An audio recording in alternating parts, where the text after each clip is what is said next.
Journey with me to the Golden Land, Myanmar, from Inle Lake to the pagodas of Bagan and the splendour of Mandalay.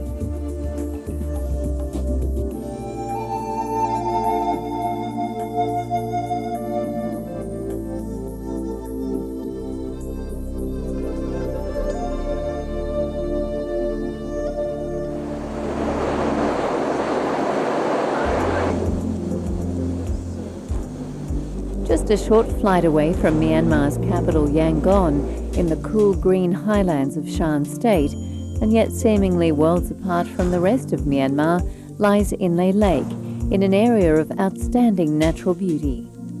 Inle Lake is nearly 100 kilometres long and just 5 kilometres wide, with more than 200 villages on or around it. Most of the inhabitants are Inle people, Inle meaning sons of the lake. The villages are being constructed on stilts over the water, while floating gardens are being cultivated out of water hyacinth and silt from the lake that float on the surface. The water is crystal clear and a pictorial paradise for the professional and amateur photographer alike. Inle's most unusual feature is its extraordinary one-legged fishermen, who have developed an original eccentric method of rowing with one leg. With the other, they balance precariously on the back of their sampans, leaving their hands free to drop their tall conical nets over passing fish, which they can spot in the shallow lake. The lake itself sits at 2,900 feet above sea level, and in this unique wetland environment, whole villages sit on floating islands on the lake. The main lake town is Noang Shui, where you'll find busy market stalls on the lake shore. Hill tribes inhabit the surrounding fertile valleys and forested mountaintops, and their hand-woven silks are a specialty of the region. These and other products are brought to the market, which is rotated around the lake every 5 days. As well as being accomplished fishermen and market gardeners, the Inle are talented metalworkers, carpenters and weavers.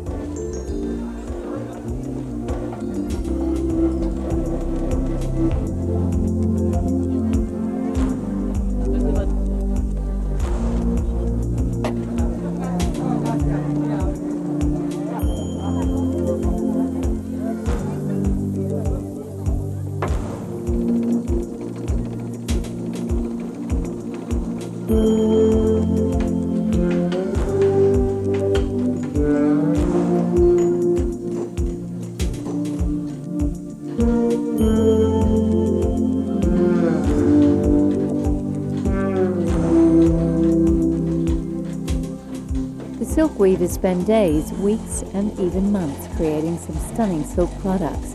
Whole villages are dedicated to this skill, and the end result is sought after and a well-traded commodity.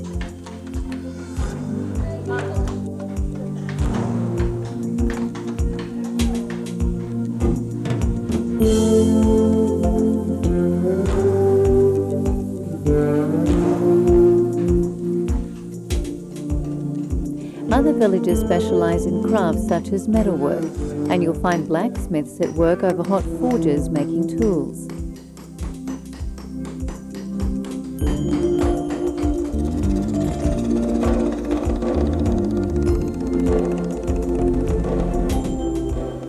Other village areas specialize in the pungent local cigars, the cheroots favoured by locals but not always a big hit with the tourists.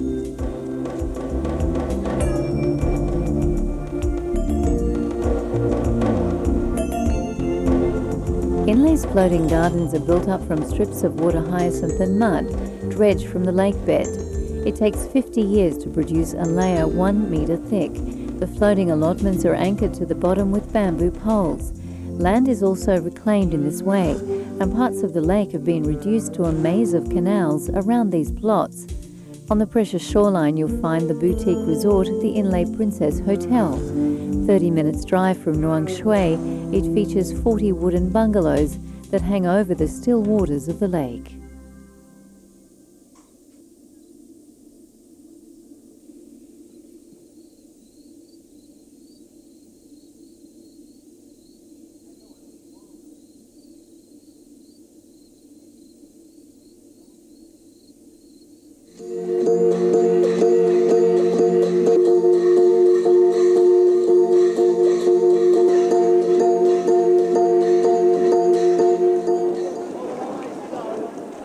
time to visit Inle Lake is during the Phuang Dao U Pagoda Festival in October, named after one of the principal shrines in Myanmar and situated here at Inle Lake. During the festival, a collection of 5 12th century Buddha images are carried across the lake by the unique Inle rowers on an array of royal barges.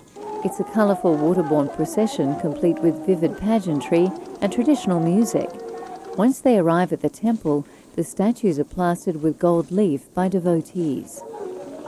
In 1965 at the annual festival, the royal boat capsized in a storm and the images sank. This is all documented in a series of photographs in the pagoda. They were all salvaged and a statue of Myanmar's royal bird was erected in the lake at the disaster site. This festival is a stunning and unforgettable experience.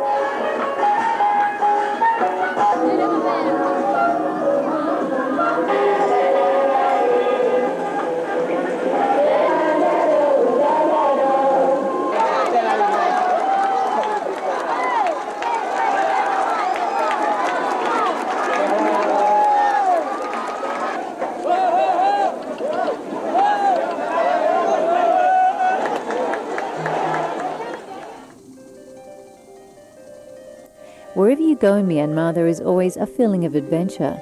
With 2 modern internal airlines upgrading and expanding their networks, new destinations off the beaten track are gradually being opened. Myanmar retains about 50% of its natural forest cover, and with strictly enforced protection, is on the way to becoming a haven for ecotourism. And with over 1,000 years of Buddhist civilization, Myanmar possesses a rich and vibrant cultural tradition. This was once one of Asia's most inaccessible countries. Having turned its back on the world, Myanmar escaped the excesses of commercialization. As a result, the country has retained its true Buddhist way of life. Myanmar's history, even to the present day, has been a struggle for supremacy between warring peoples. Almost all of the country's citizens can trace their roots back to tribes that invaded the resource-rich land. First came the Mons from the east, who established the Buddhist tradition in Myanmar. Then followed the Pyus, refugees from Tibet, the Burmans from the borders of China and Tibet, and the Shans, also known as Thais, immigrants from Thailand. Wherever you turn in this country, you'll find an abundance of temples, pagodas, and magnificent shrines that map out the history of the nation and testify to centuries of human endeavour.